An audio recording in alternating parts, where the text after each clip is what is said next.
I thought maybe we jump into it and get your thoughts, maybe from a holistic perspective, on the last 4 months of this crazy world. You know, from the COVID-19 to the lockdown to even some of the unrest that we're seeing. You know, what's the Paul Check view on what just happened to us as a species? Well, you know, if there's one person out there who I think has a real handle on this, it's Zach Bush, MD. Are you familiar with him?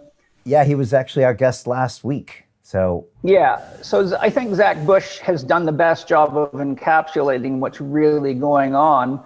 I think there's a couple of factors involved. One, I don't think anyone needs to more than a couple of brain cells holding hands to know that we have traumatized the planet quite badly and are continuing to do so.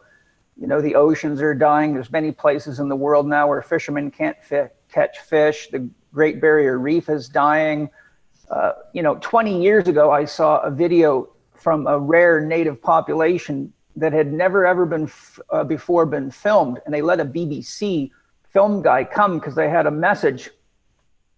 And they were talking about how the snow's not coming in the winter and how the tree line is receding from the top of the mountains. And this particular tribe of people had been in that one place for over 1,000 years. And they were sending a warning to the white man that you're killing the planet and you need to be extremely careful. And you see that we're abusing the use of fossil fuels. We have advanced technologies such as zero-point technologies that the government confiscates the patents of and suppresses the owners of. So we continue to traumatize the environment with, fossil fuels. And you have, Donald Trump trying to remove nature reserves constantly for more fracking and more drilling, which is clearly a corporate agenda.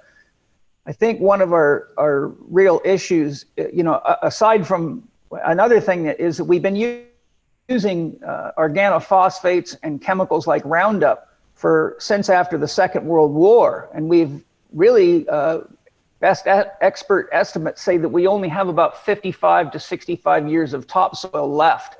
I recently saw a report from a group of entomologists, and the title of it was something like Armageddon may be near or here. And what they'd found is one of the entomologists doing research found that there was a drastic reduction in bug traffic, and it concerned him so much he connected to other entomologists, bug experts around the world, and they did a combined study. And after their study, they concluded that in the last 50 years, bug traffic had dropped 75%, which means that the sex organs of our planet are dying. Rudolf Steiner said in the late 1800s, human life depends on two things, and when they reach a critically low level, life will cease to exist as we know it. And those two things are bees and trees. We have a worldwide epidemic of bees dying off everywhere, which has been tracked to electromagnetic pollution and the use of farming chemicals. And we're clearing the rainforests and cutting forests down at unprecedented rates, all for what? Corporate crops. And so if you look at the research on exosomes and viruses, and Rudolf Steiner also said in the late 1800s and early 1900s that viruses are produced when any organism begins to break down or to die or get sick because they're messengers to the other organisms in the environment to trigger their genes to adapt for survival. Zach Bush echoes the same concept and basically describes how there's a link between the areas where we have the greatest amount of pollution, the particulate matter in the air, and the viruses taking a ride through the jet stream and moving around the world. But all the highest problems with COVID have been in the areas that are the most polluted, such as New York City, etc. And so really, I think what we're seeing is that Mother Earth is sending out a cry, a warning call to say, you must change quickly or your days are potentially numbered, because she has an immune system and it's already been going off, right? Whenever you get sick, you alternate between hot and sweating and cold and shivering.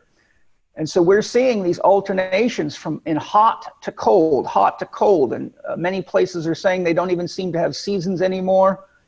And my father, by the way, who's a farmer and has been a farmer for since I was a little kid, told me that when I told him about this report on the bug traffic and I sent it to him, he said, you remember when you were a kid, the mosquitoes were so plentiful, they would practically carry you away. He said, rarely ever do I see a mosquito on the farm anymore. And he also attributes that to farming chemicals.